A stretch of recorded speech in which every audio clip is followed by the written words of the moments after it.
મજામાં ફરીથી સ્વાગત છે તમારું સરસ્વતી ગ્રુપ ઓફ એજ્યુકેશન ની જે ઓનલાઈન ટીચિંગ સર્વિસીસ છે એમાં એજ્યુકેશન એટ સરસ્વતીમાં મિત્રો આપણે લાસ્ટ લેક્ચરમાં જે છે સિમ્પલ પાસ્ટ ટેન્સ વિશે સમજૂતી મેળવેલી આજનો જે લેક્ચર છે એમાં તો કે આપણે પછીનો જે ટેન્સ છે એટલે કે સિમ્પલ ફ્યુચર ટેન્સ એના વિશે માહિતી મેળવવાના છીએ તો સૌપ્રથમ સિમ્પલ ફ્યુચર ટેન્સ એટલે શું તો કે સૌપ્રથમ ટાઇટલ મારીએ કે ભાઈ સિમ્પલ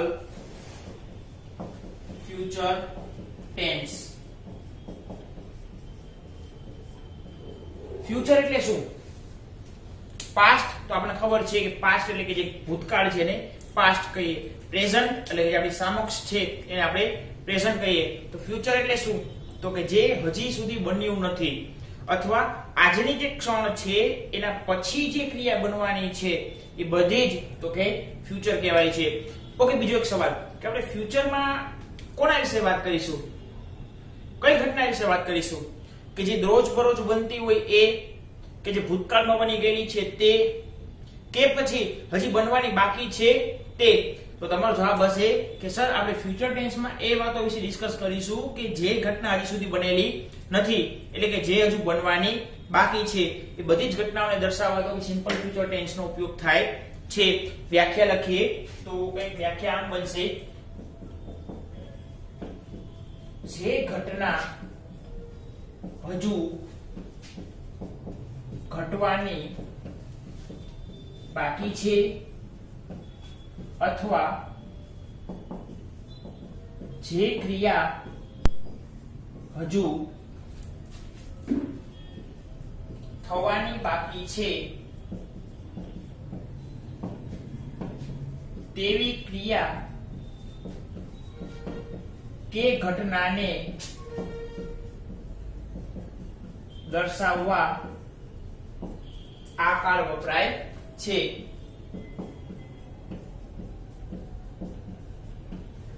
આ એટલે કે સિમ્પલ ફ્યુચર ટેન્સ જે ઘટના ઘટવાની બાકી છે અથવા તો કે જે ક્રિયા હજુ થવાની બાકી છે એ બેને દર્શાવવા તો કે આ કાળ વપરાય છે અમુક ઘટના ઘટવાની બાકી હોય જેમ કે તમારું 12માનું પરિણામ આવવું તે હજી બાકી છે તમારું કોલેજમાં પ્રવેશવું એ તો કે હજી બાકી છે આવતા વર્ષે તમારી લંડનની મુલાકાત લેવી કે હજુ બાકી છે જે ઘટના ઘટવાની બાકી છે અથવા જે ક્રિયા થવાની બાકી છે બધી જ ક્રિયાઓને તો કે સાદા ભવિષ્યકાળ વડે દર્શાવી શકાય છે તો સાદો ભવિષ્યકાળ દર્શાવવો હોય તો કોઈ સ્પેશિયલ વસ્તુની જરૂર પડે તો કે હા સાદો ભવિષ્યકાળ એક એવો કાળ છે કે જેમાં આપણે સહાયકારક ક્રિયાપદ તરીકે શેનો ઉપયોગ કરીશું સહાયકારક ક્રિયાપદ તરીકે મોડલ ઓક્સિલરી જે છે એના બે શબ્દોનો ઉપયોગ કરીશું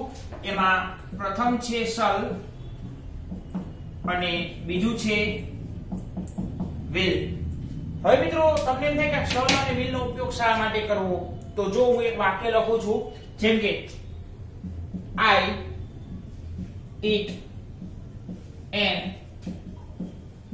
apple આ એક વાક્ય થયું કે ભાઈ I eat an apple હું સફરજન ખાઉં છું તો આ વાક્ય તમે કહેશો સાહેબ આ તો વર્તમાન કાળનું છે મારે એને ભવિષ્યકાળ દર્શાવવું હોય તો શું એમ ઇઝ આર મૂકી શકું ના વોઝ વેર એ તો ભૂતકાળ છે હેવ હેઝ ના તો મારે શું મૂકવાનું ડુ ડઝ કે ડીડ ત્રણમાંથી મૂકવાનું ના તો ભવિષ્ય દર્શાવવા માટે મોડલ ઓક્સિલરીમાં બે શબ્દ છે શલ અને વિલ કોક અને સેલ પણ બોલે છે અને વધારે પડતા તો કે એને શલ બોલે છે આ થયું તો કે વિલ હવે શલ અને વિલ જે છે એ બે વચ્ચે કોઈ ડિફરન્સ કરો તો કે ના એ બે વચ્ચે કોઈ ડિફરન્સ છે નહીં બેયનો ઉપયોગ ભવિષ્યની ક્રિયા દર્શાવવા માટે જ ઉપયોગ થાય છે જેમ કે આ વાક્યમાં આપણે ભવિષ્ય બતાવવું હોય આપણે એમ કહી શકીએ કે ભાઈ I shall eat an apple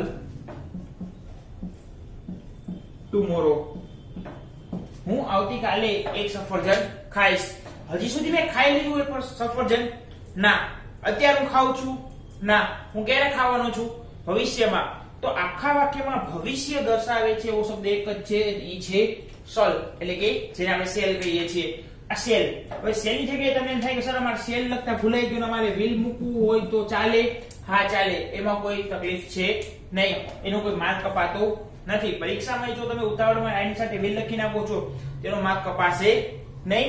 તો આ થયું shall અને will કે જે ભવિષ્યની ક્રિયા દર્શાવવા માટે ઉપયોગ થાય છે. શું દર્શાવવા માટે? તો કે ભવિષ્યની ક્રિયા દર્શાવવા સાદા ભવિષ્યકાળમાં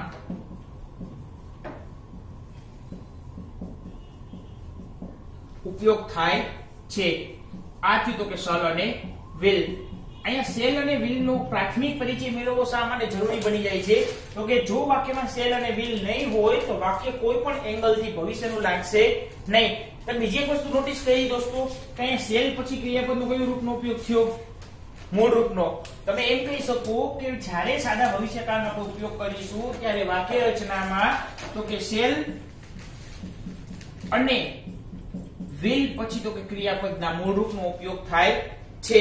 તો કે આ બેઝિક સ્ટ્રક્ચર રહેશે. આ તો છે બેઝિક વાત, પણ મૂળ નિયમ એવો છે કે ઇંગ્લિશમાં મોડલ ઓક્ઝિલરીના જેટલા પણ શબ્દો છે એટલે કે shall, will, can, may, might, must, should, would, could, કોઈ પણ મોડલ ઓક્ઝિલરી હોય, have to, has to, had to, will have to, shall have to, જે પણ મોડલ ઓક્ઝિલરીના શબ્દો છે એ બધા પછી તો કે V1 નો જ ઉપયોગ થશે. અહીંયા V2 કે V3 કે V4 જેવા ક્રિયાપદોનો ઉપયોગ થશે નહીં. એટલે આપણે સાદા ભવિષ્યકાળમાં એની હકાર, નકાર અને પ્રશ્નાર્થ અને પ્રશ્નાર્થ નકાર ચાર રચનામાં જે છે આપણે ક્રિયાપદનું કયું રૂપ ઉપયોગ કરવાના છીએ? મૂળ રૂપનો જ. જો વર્તમાન કાળમાં શું થતું? વર્તમાન કાળની હકાર વાક્ય રચના હતી સાદા વર્તમાન કાળની, તો હકારમાં V1 SKES કરવું પડતું. નકાર અને પ્રશ્નાર્થ હોય તો ડુ અને ડઝ ની યાદ રાખવું પડતું. સાદો ભૂતકાળ ભણ્યા આપણે કાલ, તેમાં હકારમાં તો કે V2 યાદ રાખવું પડતું, અને જો નકાર અને પ્રશ્નાર્થ હોય તો ડીડ સાથે મૂકવું પડતું હતું. અહીંયા એવી કોઈ મગજમારી છે નહીં. હકાર હોય તોય shall will plus V1 આવશે. જો નકાર હશે તો shall will plus not plus V1 આવશે. જો પ્રશ્નાર્થ હશે તો shall will પહેલા આવી જશે, પછી કર્તા અને પછી તો કે V1 આવશે. અને જો પ્રશ્નાર્થ નકાર હશે તો shall will plus કર્તા plus not plus V1. તો આ રીતે તો કે ચારે વાક્ય રચના આપણી બનશે. ફરીથી એક વખત જોઈ લઈએ સાદો ભવિષ્યકાળ કે ભાઈ જે ઘટના હજુ ઘટવાની બાકી છે અથવા તો કે જે ક્રિયા હજુ થવાની બાકી છે એ બધી જ ક્રિયાઓને સાદા ભવિષ્યકાળમાં દર્શાવાય છે.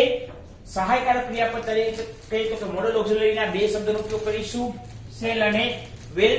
મોડલ ઓક્ઝિલરી પછી તો કે હંમેશા ક્રિયાપદનું મૂળ રૂપનો જ ઉપયોગ થાય છે, જે તો આપણે અહીં જોયું. હવે આ વાક્ય છે I eat an apple, તો એ વાક્યમાં જે છે મારે ભવિષ્ય દર્શાવવું હોય તે પોસિબલ છે નહીં, પણ એ પછીનું જે વાક્ય છે એમાં તો હું shall શબ્દ દ્વારા હું ભવિષ્યની ક્રિયા દર્શાવી શકું છું કે ભાઈ હું આવતીકાલે એક સફરજન ખાઈશ. આ shall જે છે એના હિસાબે વાક્યમાં ભવિષ્ય દર્શાવાય છે. ત્યાર પછી તો કે ભવિષ્યની ક્રિયા દર્શાવવા માટે સાદા ભવિષ્યકાળમાં ઉપયોગ થાય છે શું? તો કે shall અને will. અને shall will પછી તો કે ક્રિયાપદનું મૂળ રૂપ ઉપયોગ થાય છે. આ થયું બેઝિક. હવે જોઈએ આ કાળની વાક્ય રચના. તો હવે જોઈએ સાદા ભવિષ્યકાળની હકાર વાક્ય રચના.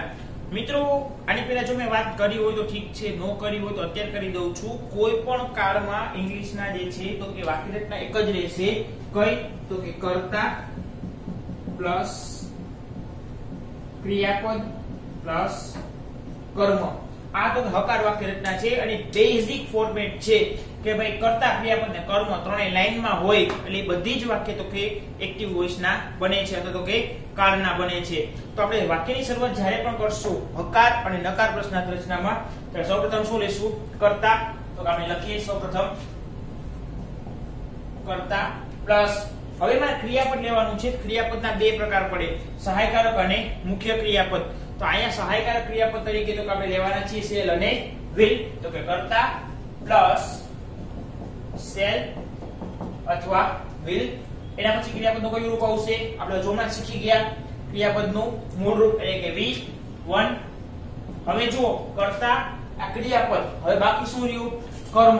તો અહીંયા મુકાશે કર્મ અને પછી જો અન્ય શબ્દ હોય તો મૂકવાના, ન હોય તો કઈ જરૂર છે નહીં. એક લઈએ આનું એક્ઝામ્પલ. તો કે એક્ઝામ્પલ ગ્રેસિયા રોહન will play cricket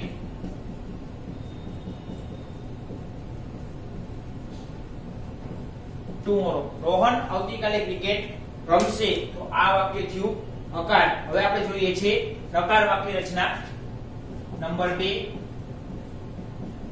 નકાર વાક્ય રચના.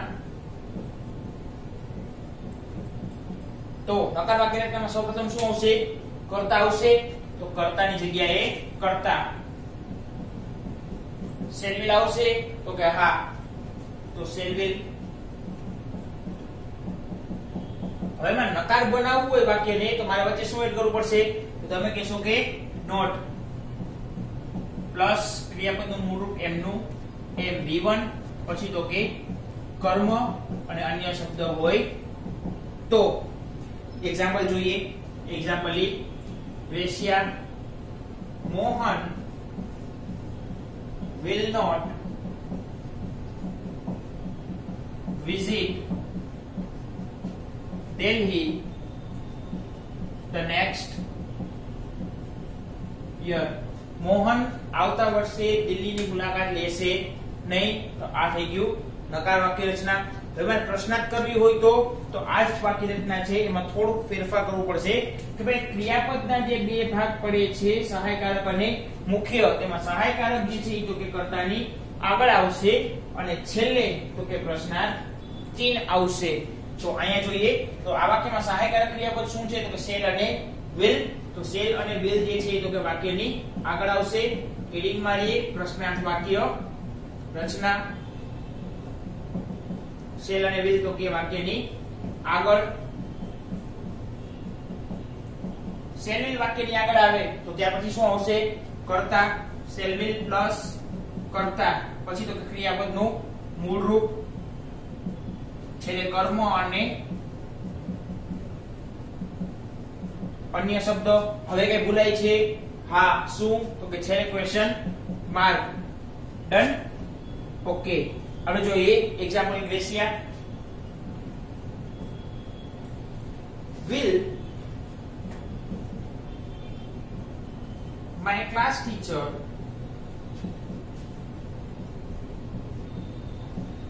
be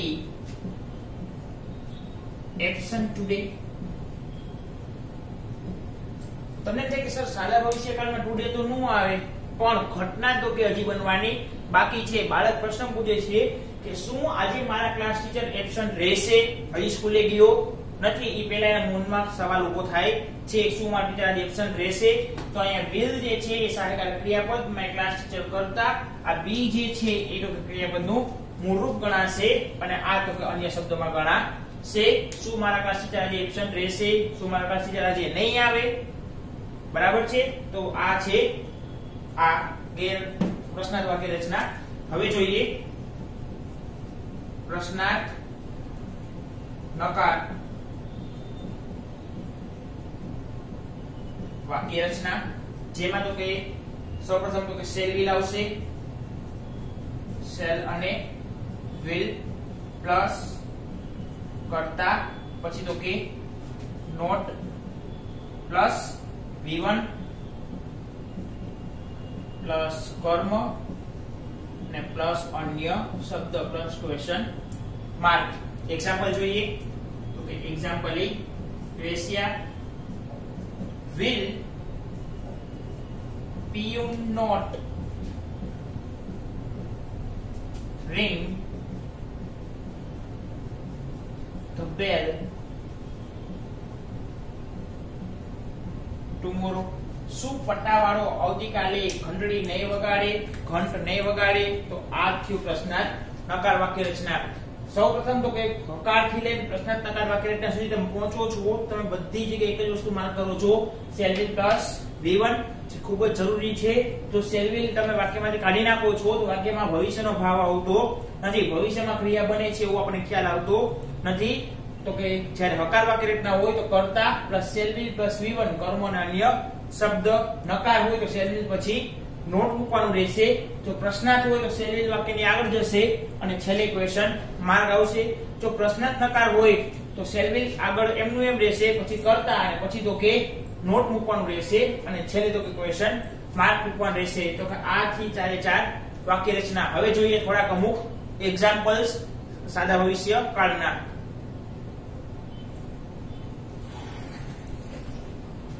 બાજુ તો પણ બધું ના પાડે ખાઈ તો બધું ખાતું પડે એટલે ના પાડે એ વિડિયો બનાવીએ આપણે કઈ નથી ફરક.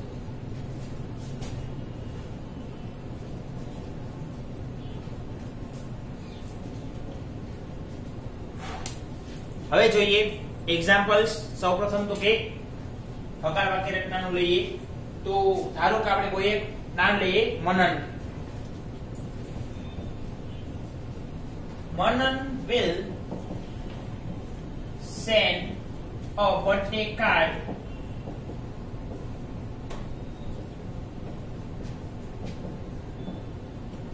tomorrow. કે મનન આવતીકાલે બર્થડે કાર્ડ મોકલશે. તો આ થયું હકાર વાક્ય રચના. એમાં કર્તા કોણ થશે? મનન. મનન શું મોકલશે? Birthday card. ઈ થશે કર્મ. ક્રિયા શું થશે? તો કે મોકલવાની. તો કે આ થશે ક્રિયાપદ અને ટુમોરો એ તો કે અધર વર્ડમાં આવશે. જોઈએ બીજું example. Kritika will not call her father the next week. Kritika એના પિતાને આવતા અઠવાડિયે ફોન કરશે નહીં. કરતા કોણ થશે? કૃતિકા. ફોન કોણ નહીં કરે? કૃતિકા નહીં કરે. કૃતિકા શું નહીં કરે? તો કે ફોન નહીં કરે. કોને નહીં કરે? તો કે એના પિતાને. ક્રિયા શું? તો કે ફોન કરવાની. ક્યારે? તો કે આવતા અઠવાડિયે. તો અધર વર્ડ્સ આ સજીવ કર્મ થશે, આ ક્રિયાપદ થશે, will સહાયકારક ક્રિયાપદ, નોટ નકારદર્શક શબ્દ અને કૃતિકા જે છે એ તો કે કર્તા થશે. જોઈએ પછીનું example. Shall we go out tomorrow? શું આપણે આવતીકાલે બહાર જઈ શકીએ? તો અહીં બહાર કોને જવાનું છે? આપણે. કે આ ક્રિયા શું કરવાની છે? તો કે બહાર જવાની. ક્યારે? તો કે આવતીકાલે. સહાયકારક ક્રિયાપદ તો કે shall. વાક્યમાં કર્મ છે નહીં. કારણ તો કે તમે પૂછો આઉટ કર્મ નો બને? તો કે ના, આઉટ કર્મ બને નહીં. આપણે ક્યાં જવાનું છે? બહાર. તો ક્યાં વડે પ્રશ્ન પૂછો તો જવાબ મળે છે. શું કે કોને વડે જવાબ મળતો નથી. Next example number 4. will Popatlal not marry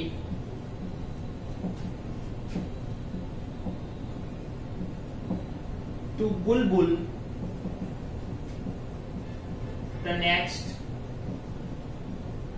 year? શું પોપટલાલ આવતા વર્ષે બુલબુલ સાથે મેરેજ નહીં કરે?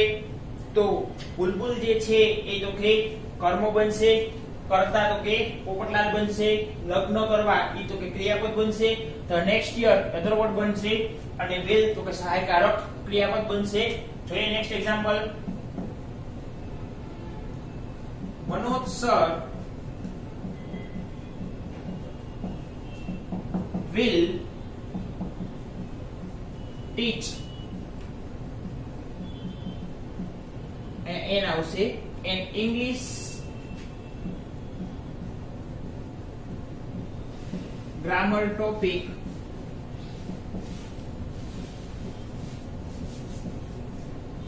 the next day. Manoj sir આવતીકાલે ઇંગ્લિશ ગ્રામર નો એક ટોપિક ટીચ એટલે કે શીખવશે. તો આ થયું હકાર વાક્ય રચના. કારણ નકાર કરવું હોય તો કે મનોજ સર will પછી નોટ આવશે will not teach an English grammar topic the next day. પ્રશ્નાર્થ કરવું હોય તો will Manoj sir teach an English grammar topic the next day? છે ક્વેશ્ચન માર્ક. પ્રશ્નાર્થ નકાર કરવું હોય તો will Manoj sir not teach an English grammar topic the next day? છે ક્વેશ્ચન માર્ક. શું મનોજ સર આપણને આવતીકાલે ઇંગ્લિશ ગ્રામર ટોપિક નહીં શીખવે? આ થયું પ્રશ્નાર્થ નકાર. હવે તો કે મેઈન વાત તો કે પ્રશ્નાર્થ અને પ્રશ્નાર્થ નકારમાં જવાબ દેવો હોય તો કઈ રીતે દેવાય? જો હકારમાં દેવો હોય તો એમ કહેવાય યસ he will. હા તે શીખવશે. જો મનોજ સર નથી શીખવવાના તો આમ no he won't. ના તે શીખવશે નહીં. તો આ થયું હકાર અને નકારમાં પ્રશ્નાર્થ દેવાની રીત તમને પહેલા પણ કીધું છે, જ્યારે એક સહાયકારક ક્રિયાપદથી પ્રશ્ન પૂછાય ત્યારે તમે યસ અને નો ટૂંકમાં પણ જવાબ આપી શકો અને આ રીતે ફૂલ સેન્ટેન્સમાં પણ જવાબ આપી શકો છો. તો વિદ્યાર્થી મિત્રો, જેમ વિડિયો આગળ વધે છે એમ તમને સ્લાઇડમાં અમુક વાક્યો દેખાય છે સિમ્પલ ફ્યુચર ટેન્સના, જે તમારે હોમવર્કમાં લખવાના રહેશે. જો વાક્ય હકાર આપી દીધેલું હશે તો નકાર અને પ્રશ્નાર્થમાં ફેરવવાનું રહેશે. નકાર હોય તો બાકીની બધી રચનામાં ટોટલ 4 વાક્ય થવા જોઈએ. હકાર, નકાર, પ્રશ્નાર્થ અને પ્રશ્નાર્થ નકાર, આ 4 વાક્ય રચના પ્રમાણે વાક્ય ફેરવવાના છે. નેક્સ્ટ ટાઈમ મળીશું નવા ટોપિક સાથે. ત્યાં સુધી જય હિન્દ, જય ભારત એન્ડ વંદે માતરમ.